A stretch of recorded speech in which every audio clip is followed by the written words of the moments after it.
It seems like the Liberals would prefer that we chat about the intrigue within the Liberal caucus than the deficit and the budget. And I think that's an interesting strategy on the part of the Liberals. Well, when you have the mainstream media pushing that narrative for you, it's a pretty good strategy. Folks, welcome back to the channel. Hope you all had a great weekend. Today we're going to be taking a look at what was supposed to be the main story of last week, which is the budget. But the mainstream media decided to curtail all that focus and put it on the Conservatives with the floor crossing and the resignation of another MP. So without further ado, let's dive into the news. Now, before we get started, if you guys could just double check that you are subscribed. Over the weekend, I saw my numbers kind of drifting down randomly. It was like one after another. So I don't know if YouTube's automatically unsubscribing people or what's going on, but if you could, I'd appreciate it if you could just take a look, hit the subscribe button if it has changed, or if you're not. I'd greatly appreciate it. Now, as I mentioned, the mainstream media the whole week and weekend have constantly been pushing this whole talking point about the Conservatives and how much Pierre Poilievre is in trouble, and how many more MPs are going to be crossing or leaving or have problems with him. And just yesterday alone, you had this Sunday strategy from CTV. What really led up to MP Matt Jean-Roux's resignation? A 9-minute panel on this. You had as well yesterday, this one came out, it was an exclusive interview with Chris D'Entremont. 30-minute video here. More trouble in the conservatives. Probably 3 or 4 MPs were considering floor crossing, says the former MP.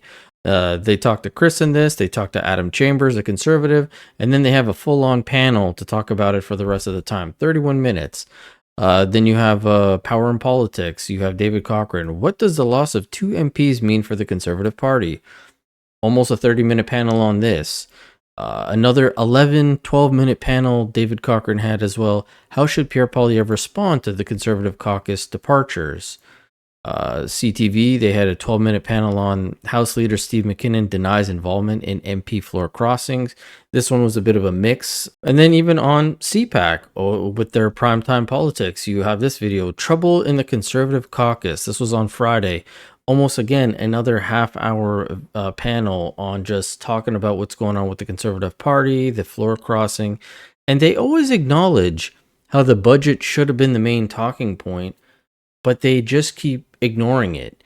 And even with the opener you saw there with Lydia Miljan, Natasha, one of the hosts of CBC, she acknowledges, well, this is the big story of the week, when it actually shouldn't be. And when Lydia kind of addresses that, saying this is just gossip, we should be focusing on the budget and the deficit being as high as it is, Natasha then kind of just kicks it back, saying, yeah, let's just keep talking about this though.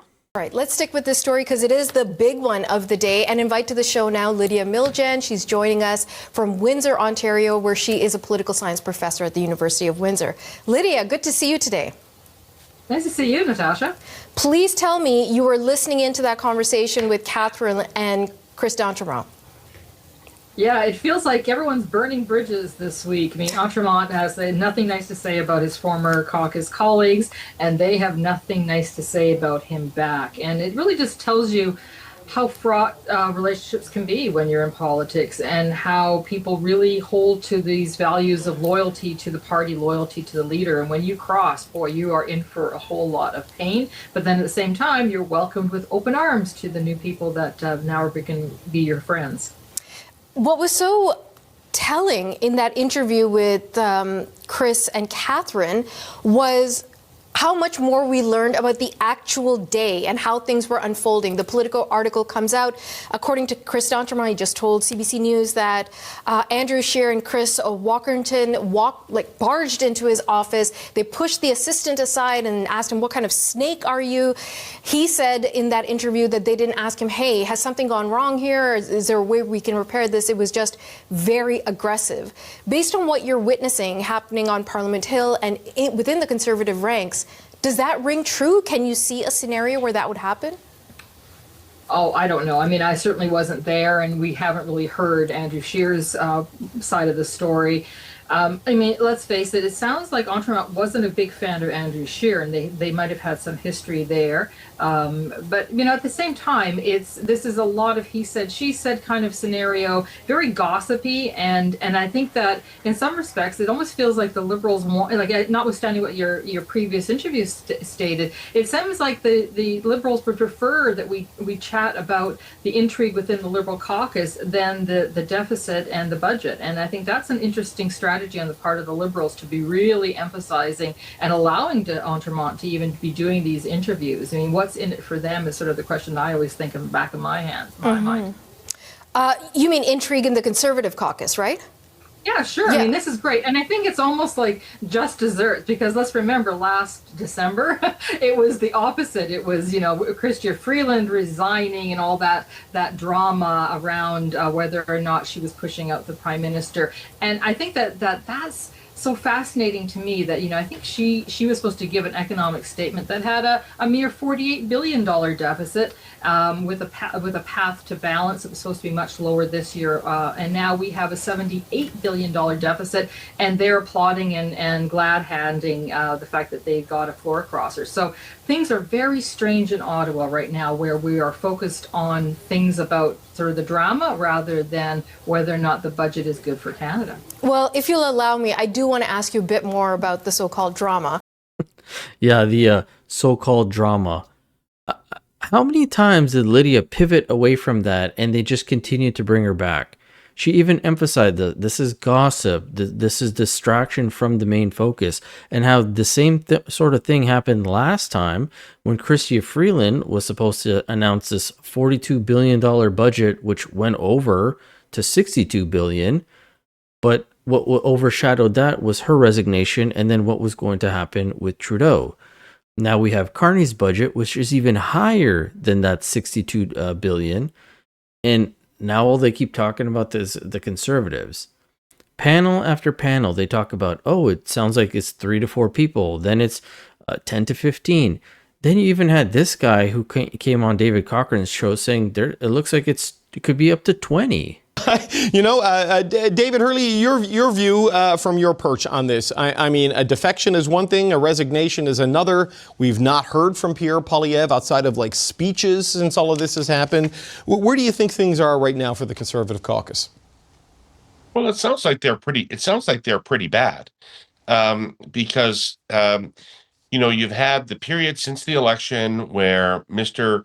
Poilievre went out and sought re-election to the House of Commons in a by-election where he has eliminated his ban against talking to mainstream media, opened up, seemingly tried to change his tone, and still apparently finds himself in a situation where a significant number of his own caucus, and your report says 12, some other people say 10, I've heard 20 of his caucus members are interested in leaving. So they're focusing on things like that instead of focusing on the real stories where they're only putting out like a minute to 2 minutes on it, where people are actually giving up paying bills so that they can afford groceries. CTV's Maria Saru is talking to shoppers in Charlottetown. Maria, what are they sharing?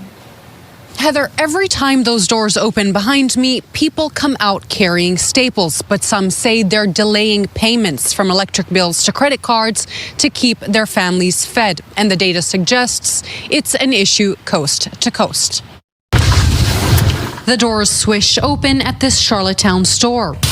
Carts rattle out and islanders load groceries into their cars. But some say putting food on the table comes with trade-offs. It's getting harder all the time. I usually try to aim for as many sales as I can. The more it's getting higher, it's affecting our daily bills. My car insurance, the fuel, my phone bill, my rent, the groceries, and all that.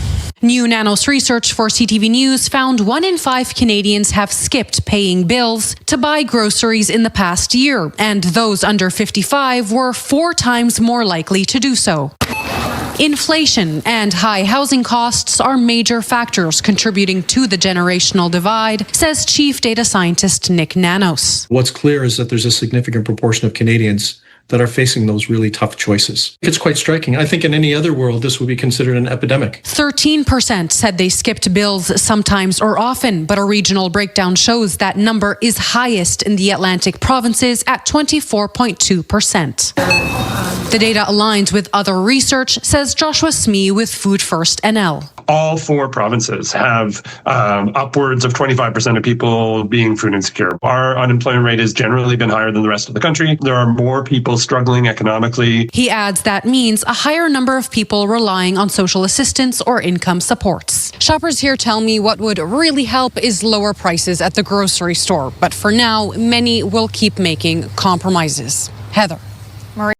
Now, kudos to CTV for putting that out, but the fact that they're talking about Canadians, 1 in 5 Canadians having to skip a bill so that they can pay for groceries or buy a meal, or that 1 in 4 of those individuals having to do that are under the age of 55, indicates that we have a real problem here and our next generations are getting screwed up the yin-yang. Now, they keep talking about this generational budget, but look at this story that CBC actually did report on it about a grocery store in Quebec, how people are going there and buying food that is basically expired because the best before date has passed. A new kind of grocery store in Quebec is promising big savings at a time when food prices keep rising. The low-cost chain sells discounted items, sometimes past their best before date.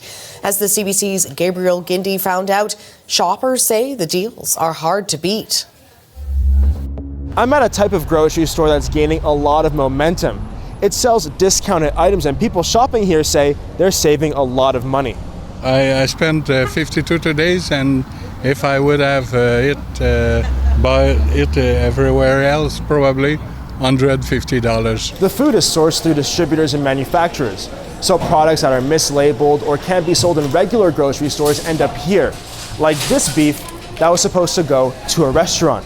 It's sold at a discount, making prices more affordable. Another reason for why prices are so cheap is because they sell items that are near or past their best before date. Best before is almost more of a recommendation about marketing, whereas expiry for something like a meat product is, about the safety of consuming that food. Experts say the stigma around low-cost stores like this one seems to be shifting. Years ago, there was a bit of a negative stigma in being a bargain hunter, but nowadays, lots of people shop at these retail locations. Just 5 years ago, people are looking, no, I'm not touching the box because it's expired. Now, because of the economy, people are, oh, you know what, it's 88 cents. I'm going to try. As for Liquidation Marie, business is booming.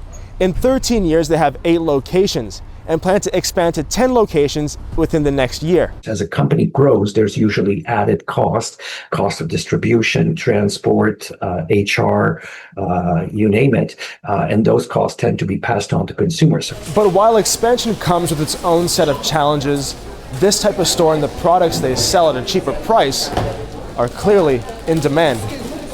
Gabriel Gindy, CBC.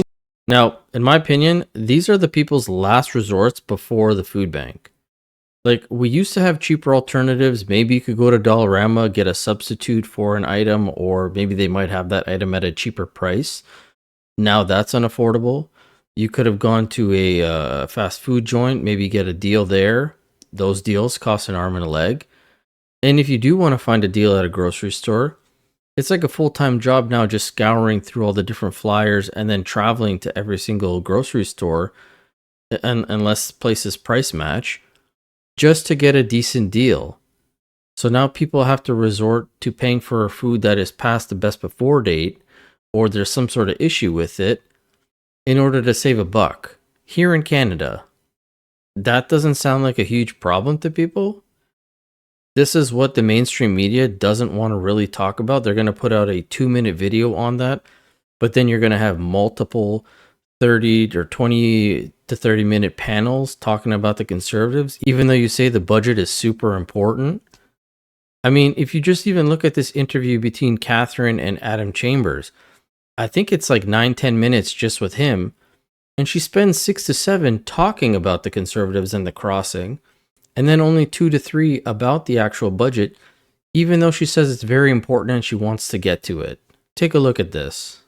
Adam Chambers is an Ontario Conservative MP and the party's international trade critic. Good morning. Good morning, Ms. Cullen. We will get to the budget in a minute, but I do need to ask you about some of those comments we just heard from Chris d'Entremont, talking about a leadership team where it was more a frat house, he said, than a serious political party, focus on who could be the most negative, tearing things down. What do you say to that? Well, I would say, look, whenever there's a breakdown in the relationship, I think everybody should be reflective about how we got here. With respect to Chris, I mean, look, I'm disappointed that this is the first time that I personally am hearing these concerns from Chris himself. We have a very open policy in terms of people are bringing forward their concerns or their suggestions about how we can improve as a party at the caucus mic. Unfortunately, I have not heard these concerns yet from Chris before. So I feel sorry that we're in this situation, but I also think, we're only hearing part of the story from Chris. I am not on the leadership team. I'm not involved, or I was not involved with the circumstances leading to the moment that Chris is talking about. What kinds of, positions or offers were being made to Chris in advance of that to keep him happy and feeling valued as part of the party. And my understanding is that there were a significant number of conversations leading up to the moment that Chris is talking about in terms of making him feel like a valued member of the party. Look, I would consider myself a moderate, middle-of-the-road conservative. I think that's my perception amongst my caucus colleagues. I have felt nothing but welcoming and being valued in the Conservative Party, even including from the leader himself, Mr. Poilievre, asking for my advice on a number of occasions, including helping out with the platform. I think we have a very big tent party. That includes considering a wide, varying degree of perceptions and suggestions. We have a saying, Mr. Poilievre often says, you have your say, but you don't always get your way. But we do have a very open policy and able to discuss concerns that people have, and people bring forward concerns about what they're hearing in their communities about how we can be doing better as a party and providing a better foot forward and solutions for this country, which desperately needs change. We just went through an election where Mr. d'Entremont and a number of other Conservative candidates across this country campaigned and were elected to bring change to Ottawa. So I think are his to Chambers, explain. I'm sorry, I'm going to jump in because I really do want to get to the budget here, and I know you do too, Great. but I just want to ask you quickly. Mr. d'Entremont said he hopes his former colleagues will forgive him one day. Do you see yourself forgiving Chris d'Entremont? So even after all that, she emphasizes how important the budget is and she really wants to get to it, but needs to know if at some point he's ever going to forgive Chris for what he did. Who cares? Move on. It's been done. It happened. Let's focus on the budget. And I think Adam does a great job here explaining his points. Look, I don't think anyone, goes through life doing well, holding long-time grudges. To be honest, I hope Chris finds what he's looking for. I believe that we're all sent here to do something. I hope that Chris does not have buyer's remorse. I fear that he might someday, given that we all campaigned on change and looking at the last 10 years and thinking we needed a change in government. So perhaps I'll just leave it there. On the budget itself, there are a lot of Conservative priorities in there, even if the approach is different. Your party wants new energy projects, improved productivity. The Liberals are even cutting foreign aid, which is something that your party called for as well. Why is there not enough common ground in this to stave off an election? Well, let's just look at the headline numbers. I mean, I first ran in 2021 because I thought Prime Minister Trudeau was spending too much money. We are now spending more on interest payments on the debt, not just than we do on healthcare, but the GST receipts that the government receives doesn't even cover the amount of money we're spending on interest on the debt. And if we get ourselves into economic uncertainty in forms of a recession, those numbers will increase dramatically. And so I am very concerned that the Prime Minister is putting the country in an unsafe or unstable fiscal position, especially given the uncertainty that we see in the world. And these aren't just my words or conservative words. These are the words of even Fitch, the rating agency, who said that the government's fiscal position is being eroded and that it can't be confident that the projections will continue the way they are because they have a history of having higher deficits and higher spending than what they promise. So I think that's a primary concern for conservatives, absolutely, is the level of debt that we're leaving for our next generation. And I think the Prime Minister could have made some additional compromises, certainly on that point. I mean, I recall the 2008-2009 timeframe when I worked in the finance department with Minister Flaherty. It was Prime Minister Harper and Minister Flaherty's responsibility, according to the media then, to make sure that the budget passed, to make sure that there were compromises made. And I'm not sure I've seen that here with this budget. I think instead we've seen the Prime Minister and his members try to lure other floor crossers in order to pass a budget so that they don't have to make any compromises. I don't know if you caught it, but as soon as he mentions that back when Harper and Flaherty were dealing with the budget, it was the media who said it was their responsibility to get it past the budget. And he said he hasn't seen that right now. And she caught that he was pointing out that CBC is not really bringing this up. Now, I will give it to CTV because Vashi has brought it up multiple times saying, you guys keep saying that the opposition needs to vote on your budget, but you actually haven't done anything as like a concession to get them to come over and agree with your budget. Like, you're the ones who are in government, you're a minority parliament, you should be reaching across the aisle to see what you can do with those parties to get them to vote for your budget, and you haven't really done that. So I will give that to Vashi. But I think all of this is being done and they're just focusing on Pierre the way they are because they're scared that he's actually going to win.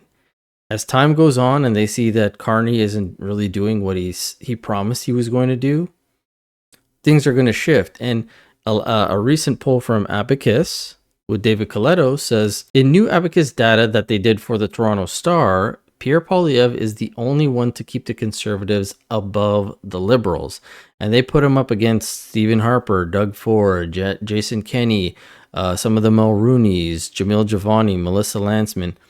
Pierre is the only one that holds a lead when the question is, how could Canadians vote with a different Conservative leader? He's the only one that keeps a positive lead over the Liberals. Here's the thing, though. For many of the people who are dissatisfied with Mr. Poilievre's leadership, there are no other champions stepping forward saying they want his job. And we've done a poll just prior to this, so it's going to be a good baseline to establish whether this does affect his popularity. But we measured a whole bunch of other Conservative names against Mr. Poilievre's ability to go up against the Liberals, and he remains the person that the numbers say is in best place to defeat the Mark Carney Even Liberals. 20 points behind in terms of preferred prime minister, he's the best? Right now, in terms of a Poilievre-led Conservative Party up against the Liberals versus, say, a Doug Ford-led Conservative Party or a Stephen Harper-led Conservative Party or pick a Mulrooney, Poilievre does better. And in my opinion, this is exactly why they're pushing so hard to smear Pierre and the Conservatives in the mainstream media right now. They need to bring down the public perception of them, because if time goes on, they're going to see what a failure Carney is, how his budget is actually not beneficial and it's not really helping anybody, and he's not the guy that they thought he was. And if Pierre can keep a lead on the Liberals the way he is right now, even though, as the host pointed out there, as a preferred prime minister, Pierre is trailing, but if it was leader to leader, Pierre would still be the top Conservative leader to beat the Liberals. Well, then they have a huge chance. And that's, I think, what they're extremely worried about. But with all that being said, I'd love to hear from you guys. So let me know what you think about all this in the comment section below. And as always, I will catch you guys on the next one. Thanks so much.